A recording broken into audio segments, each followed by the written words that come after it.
नमस्कार दोस्तों, आपका एक बार फिर से स्वागत है हमारे चैनल आध्यात्मिक ज्ञान सुख में। आज हम आपको संत कबीर दास के जीवन परिचय और उनके द्वारा बताए गए 3 प्रेरणादायक दोहे के बारे में बताने वाले हैं, जिन्हें आप अपने जीवन में अपनाकर सफलता का मार्ग प्राप्त कर सकते हैं। तो आइए जानते हैं। संत कबीर दास हिंदी साहित्य के भक्ति काल के एक महत्वपूर्ण कवि थे। इनका जन्म लगभग सन 1398 ईस्वी में उत्तर प्रदेश के वाराणसी के लहरतारा नामक स्थान में हुआ था। कबीर दास का पालन पोषण जुलाहा दंपत्ति नीरू और नीमा ने किया। कबीर का विवाह लोई नामक महिला से हुआ, जिससे इन्हें कमाल एवं कमाली के रूप में 2 पुत्र एवं पुत्री पैदा हुई।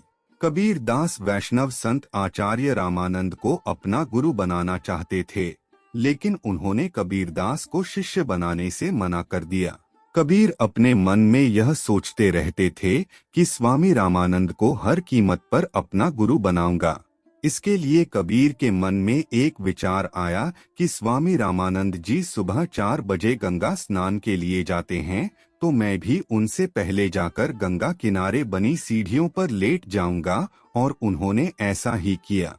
एक दिन सुबह जल्दी उठकर यह गंगा किनारे गए और ये पंचगंगा घाट की सीढ़ियों पर लेट गए। रामानंद जी गंगा स्नान करने के लिए सीढ़ियों से उतर रहे थे कि तभी उनका पैर कबीर के शरीर पर पड़ गया और उनके मुख से तत्काल राम राम शब्द निकल पड़ा।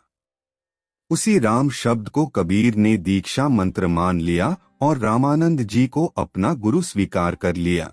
कबीरदास जीवन के आखिरी समय वो मगहर चले आए और अब से लगभग 500 साल पहले वर्ष 1518 ईस्वी में यही इनकी मृत्यु हुई।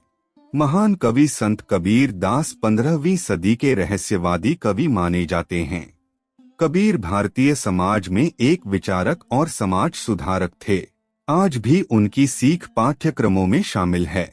ऐसा कहा जाता है कि संत कबीर की दिव्य वाणी आज भी लोगों को अंधकार से प्रकाश की ओर ले जाने में अहम भूमिका निभाती है।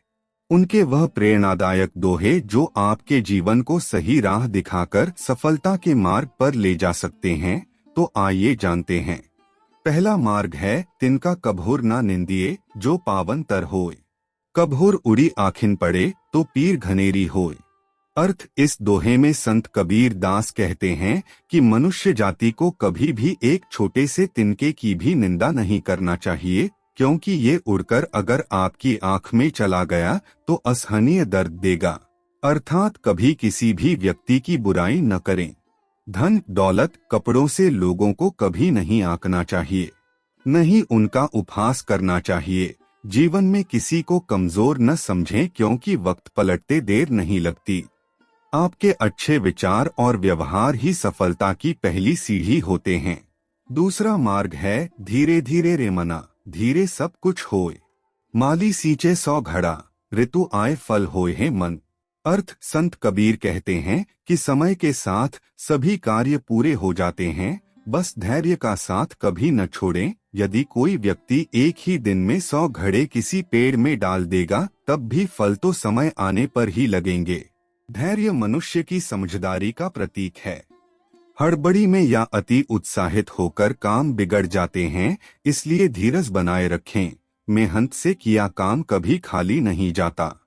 देर से ही सही, लेकिन ईमानदारी के कर्म का फल बहुत मीठा होता है, जो लंबे समय तक सुख देता है। तीसरा मार्ग है, कबीरा ते नर अंध हैं गुरु को कहते और। हरि रूठे गुरु ठौर है, गुरु रूठे नहीं ठौर। अर्थ, संत कबीर कहते हैं कि मनुष्य ज्ञान के बिना अंधे व्यक्ति के समान होता है। गुरु से ज्ञान की प्राप्ति होती है। हमेशा गुरु का सम्मान करें, क्योंकि आपको तराशने वाले गुरु ही होते हैं। गुरु ही आपको जीवन में सही और गलत में अंतर करना बताते हैं। कबीर दास जी कहते हैं कि वो नर अंधे हैं जो गुरु को भगवान से छोटा मानते हैं, क्योंकि ईश्वर के रुष्ट होने पर एक गुरु का सहारा ही तो है, लेकिन गुरु के नाराज होने के बाद कोई ठिकाना नहीं है।